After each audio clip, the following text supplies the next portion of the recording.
Sathya Sai Speaks, Volume 10, Chapter 12. The Inner Witness. The Bharatiya Vidya Bhavan is endeavoring to spread the knowledge of Indian culture and to inspire more and more persons to practice the disciplines recommended by that culture. The truths on which this culture is based have to be explained to the people of this country, as well as to a growing number of outsiders who are eager to benefit by the wisdom distilled by the sages of India through years of asceticism and inquiry.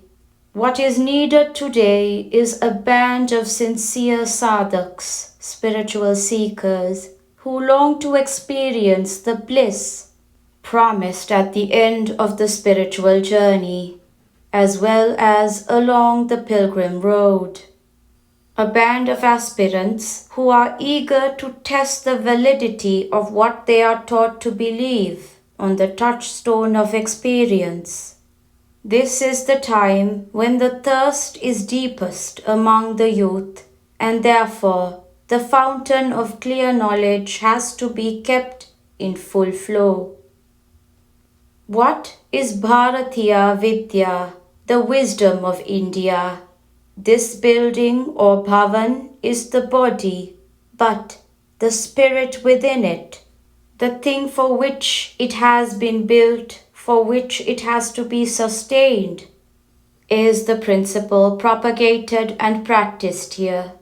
So too, India or Bharat is the building. The Atma Vidya, the science of self-control, of realization of the reality of which the world of duality is an appearance, an efflorescence, is the inner spirit.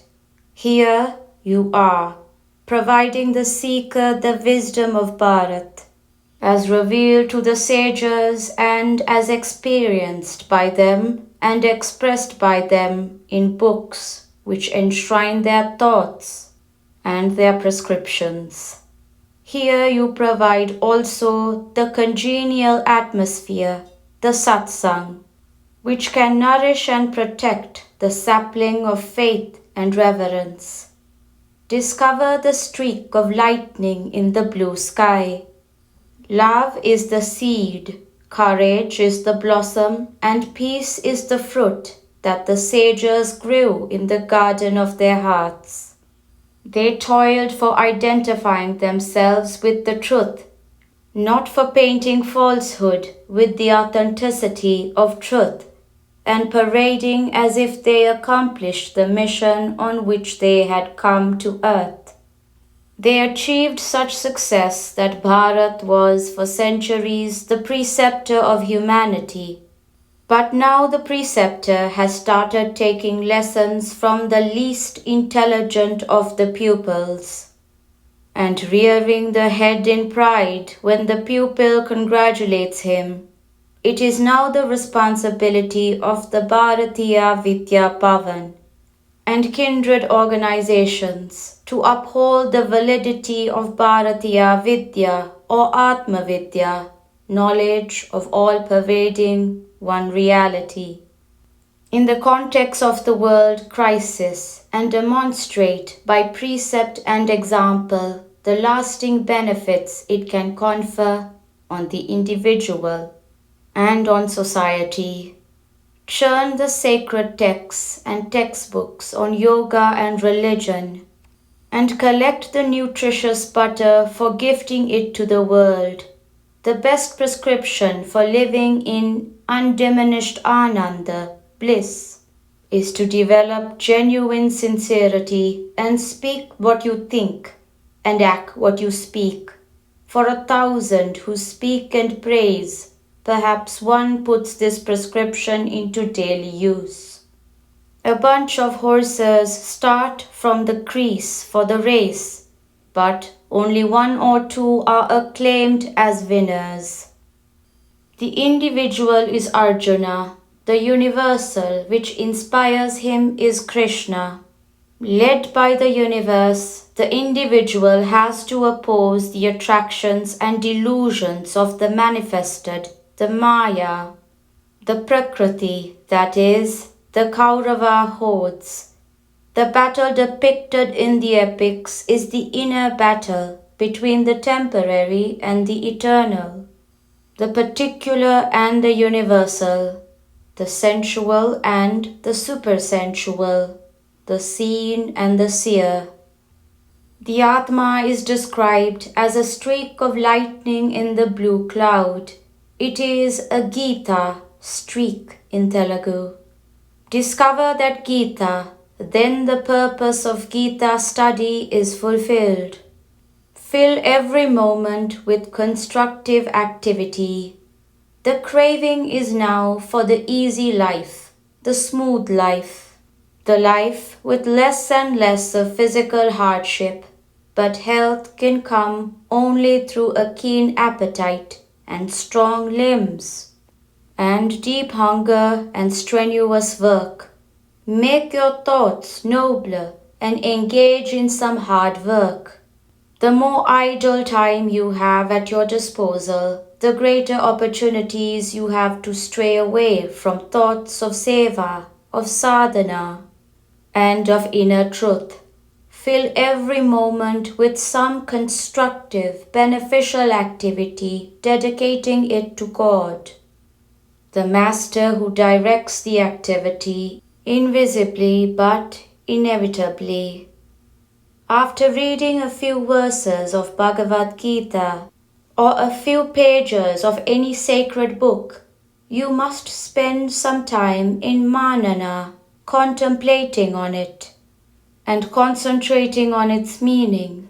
Then you can draw out its full significance and taste it fully and benefit from it without any loss. An expression like Sarvabhuta Antaratma, the indwelling self of all beings, will repay long hours of manana.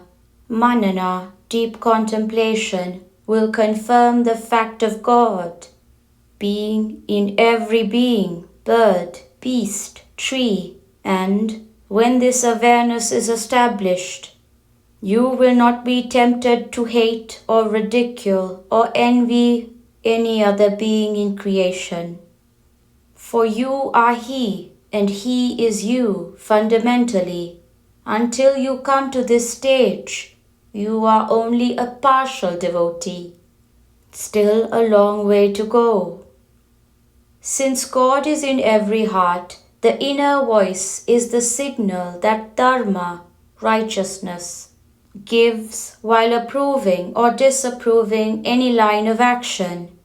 The dharma that you have to follow is indicated by that voice. That is the swadharma for you. It is the inner witness that is the real I, which illumines the eye, the ear, the taste and the touch.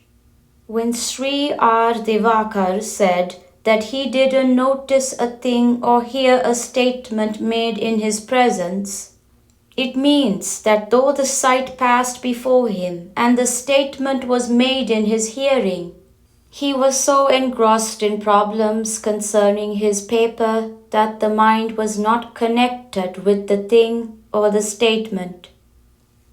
Be reverent towards the old and the sacred.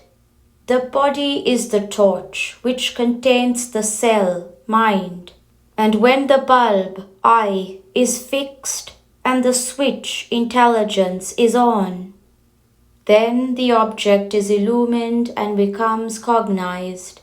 The cells are activated by the reflection of the energy of the Atma. This is the lesson that the Vidya Bhavan has to propagate and instill in the minds of the youth of the world. I was telling the villagers of Kalkunte this morning that the teacher has a tremendous responsibility. For what he teaches, he has to practice himself, or else he will only be encouraging hypocrisy.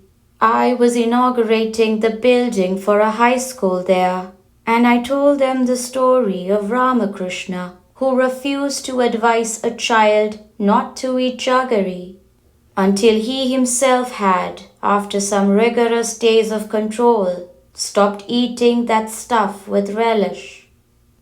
The ego makes man behave most ridiculously.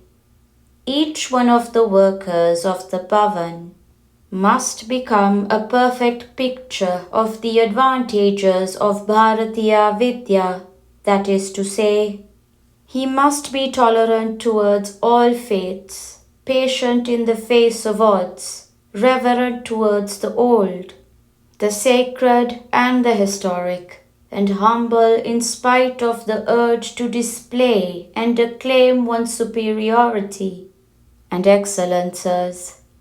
It is indeed ludicrous to find people competing for positions and status when God alone is the entity deserving power and position and status.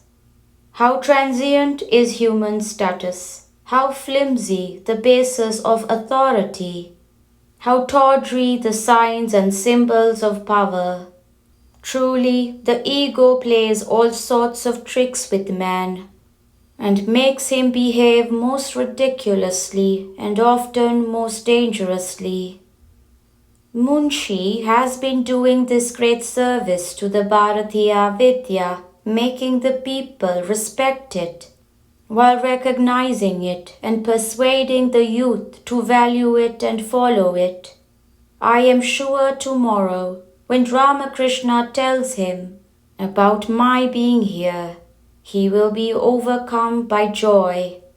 I wish all those who honor the Atma Vidya of Indian sages will give this Bhavan their fullest cooperation and strength. Bharatiya Vidya Bhavan, Bangalore, June 1st, 1970.